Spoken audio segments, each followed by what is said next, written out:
नमस्कार, मी प्रियांका पाटील. आपण पाहत आहात राष्ट्रीय लोकराज्य न्यूज, निर्भीड बातम्यांचे व्यासपीठ. आज आपण दिवसभरामध्ये घडणाऱ्या घडामोडींवर नजर टाकूया. चला पाहुणं, आपल्याला जायचंय. पण कुठे जायचंय? टाकळी ढोकेश्वरच्या हॉटेल वैष्णवी मध्ये जायचंय. म्हणतात तिथे खूप छान जेवण मिळतं. चला तर मग जाऊया. पारनेर तालुक्यातील टाकळी ढोकेश्वर येथील सुप्रसिद्ध हॉटेल म्हणजे वैष्णवी हॉटेल. या हॉटेलची चवच लई न्यारी. पाहुणं, एकदा या. हॉटेलची चवच लई न्यारी. अस्सल मांसाहारी प्रेमींच्या जिभेचे चोचले आता पूर्ण होणार. ते फक्त हॉटेल वैष्णवी मध्ये. या ठिकाणी सर्व प्रकारच्या पार्टीच्या ऑर्डर स्वीकारल्या जातील.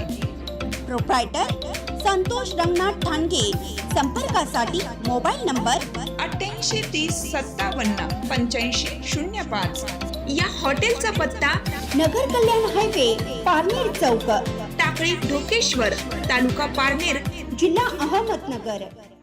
रात्री उशिरा डॉक्टर सुजय विखे रस्त्यावर राहुरीतील वाहतूक कोंडीचा घेतला प्रत्यक्ष आढावा.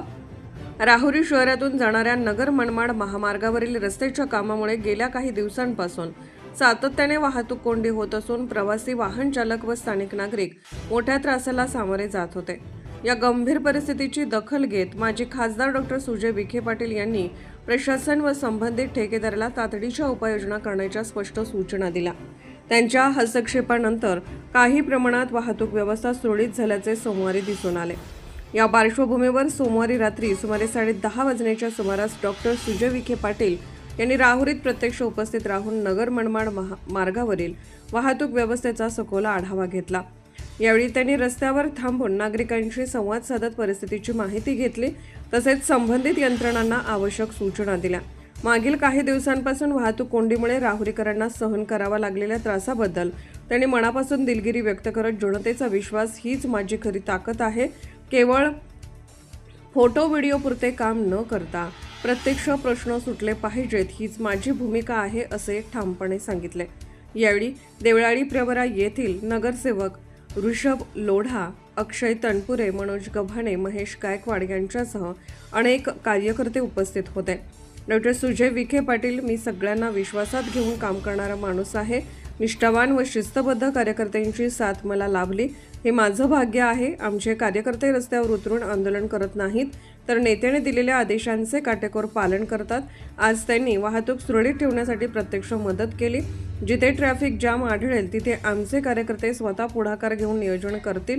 फक्त एकदा येऊन फोटो काढून लोकांना न्याय मिळाला नाही तर लोकांचा विश्वास संपतो याची मला पूर्ण जाणीव आहे.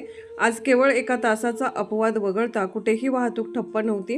मागील काही दिवसात झालेल्या त्रासाबद्दल मी राहुरीकरांची मनापासून माफी मागतो. काल आपण आलात, वाहतूक सुरळीबाबत सूचना केल्यात. आज वाहतूक सुरळीत झाली. नागरिकांच्या काय प्रतिक्रिया आहेत?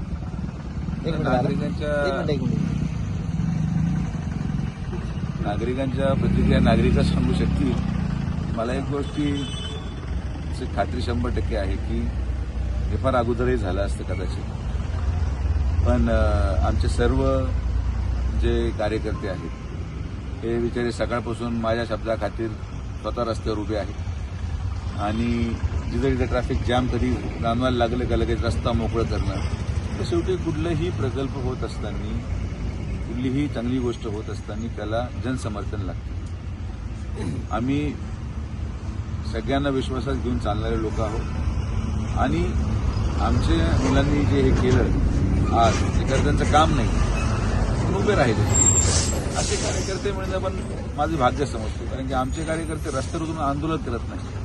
आमचे कार्यकर्ते नेत्याने दिलेला आदेश पाळतात आणि मी त्यांना सकाळपासून 4दा फोन लावला की काय झालंय, कुठं अडकलंय का, काय अडकलंय का. कारण की नुसतं एकदा येऊन फोटो काढून आणि व्हिडिओ काढून जाऊन परत जर लोकांना न्याय नाही मिळाला तर लोक माझं विश्वास संपून जाईल लोकांचा माझ्यावर. तुम्ही माझा विश्वास कधी संपू देत नाही. आज अक्षरशः एक तासभर सोडला तर अजिबात पुढेही ट्रॅफिक जॅम नाही. आणि सहसा उद्यापासून पुढं थोडा त्रास जरी झाला तरी आमचा प्रयत्न राहील की पुढेही ट्रॅफिक जॅम होणार नाही. आणि जर पुढे ट्रॅफिक जॅम आढळलं तर माझी लोकं, माझे सर्व कार्यकर्ते रस्त्यावर उतरून ट्रॅफिकचं नियोजन करतील अशी मी सूचना दिलेली आहे. तर राहुरीकरांना जो त्रास झाला त्याबद्दल मी दिलगिरी व्यक्त करतो, पण आता असं होऊ देणार नाही एवढीच मी खात्री देऊ शकतो. आपण होमगार्डांचा पगार देणार होता, आज 20 होमगार्ड मंजूर झाले, काय सांगाल? होमगार्ड मंजूर झाले, कारण की हा प्रस्ताव कधी पाठवला नव्हता. माननीय पालकमंत्री महोदयांनी डीजी होमगार्डशी आज फोनवर चर्चा केली. आम्ही सकाळी अर्जंटली राहुरी पोलीस स्टेशनहून प्रस्ताव पाठवला. एसपी ऑफिस मुंबईला गेला. आणि जेव्हा जिद्द असते ना तर जिद्दीने सगळं होऊ शकतं. फक्त जिद्द पाहिजे आणि नीतिमत्ता पाहिजे. आणि नीतिमत्ता असल्यावरच कामं होतात. तो होमगार्ड माझ्या मते लवकर आले पाहिजेत. आणि राहुरीचेच मुलं आहेत त्यांनी होमगार्डची ट्रेनिंग केलेली आहे. त्यांना फक्त रुजू व्हायचं आहे कामावर. असं काही कुठून अमेरिकेहून आणि कुठून जपानहून लोक येत नाहीत. राहुरीचेच आपले मुलं आहेत. त्यांना रोजगार मिळेल. आणि शासनाला सांगितलं साधारण ते म्हणत होते कुठेतरी 15-20 हजार रुपये खर्च त्यांचा रोज पडतो. म्हटलं काय महिन्याभराचा विषय आहे. 7-7.5 लाख रुपये जनतेने एवढं दिलंय मला, तर 7 लाख रुपये काय फार मोठी गोष्ट नाही. देऊन टाका 7 लाख रुपये. मी लहान होतो ना काय, पण जनतेचे त्रास कमी झाले. 7 लाख रुपये तर 7 लाख रुपयाला काही मूल्य नाही. दादा हे काम आहे ना तसं विद्यमान खासदाराचं होतं, पण आपण यामध्ये लक्ष घातलंय, काय सांगणार? आता रात्रीची वेळ कशाला खोटं बोलायला लावतो त्या सोडून.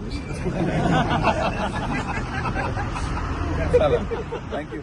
राष्ट्रीय लोकराज्य न्यूज नेटवर्क, राहुरी.